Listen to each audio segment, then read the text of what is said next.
আসসালামু আলাইকুম। এইচএসসি 2025 শিক্ষার্থী সকলে কেমন আছে? আশা করি খুবই ভালো আছে।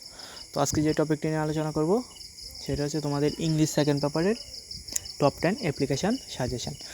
তো আজকে তোমাদের এই সাজেশানটি তোমাদের জন্য খুবই গুরুত্বপূর্ণ, কারণ তোমাদের যে সবচেয়ে ইম্পর্ট্যান্ট অ্যাপ্লিকেশানগুলো তোমাদের সামনে দিয়ে দেবো, এবং তোমরা যদি এগুলো নোট করে ইনশাল্লাহ এগুলো যদি পড়তে পারো ইনশাল্লাহ ভালো কমন পড়বে এবং ভালো একটা রেজাল্ট করতে পারবে। তাহলে চলো কোনগুলো সবচেয়ে বেশি মোস্ট ইম্পর্ট্যান্ট। তো number 1, for setting up a canteen, library, computer lab, English language and dividing club and hostel.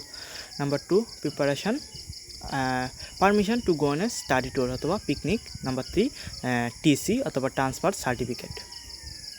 Number 4, for opening a relief camp for the flood affected people. Number 5, for repairing damaged bridge, road, setting up a deep tube well. Number 6, write an application to principal not allow call phone in the classroom. Number 7, for encouraging in the book in college library. তো এই ছিল HSC 2025 English second পেপারের most important কিছু application. তোমাদের অ্যাপ্লিকেশানগুলো অবশ্যই পড়ো, ইনশাল্লাহ common পড়বে, এবং চ্যানেলটা সাবস্ক্রাইব করে রাখো, কমেন্ট করো পরবর্তী কোন সাবজেক্টে সাজেশন লাগবে।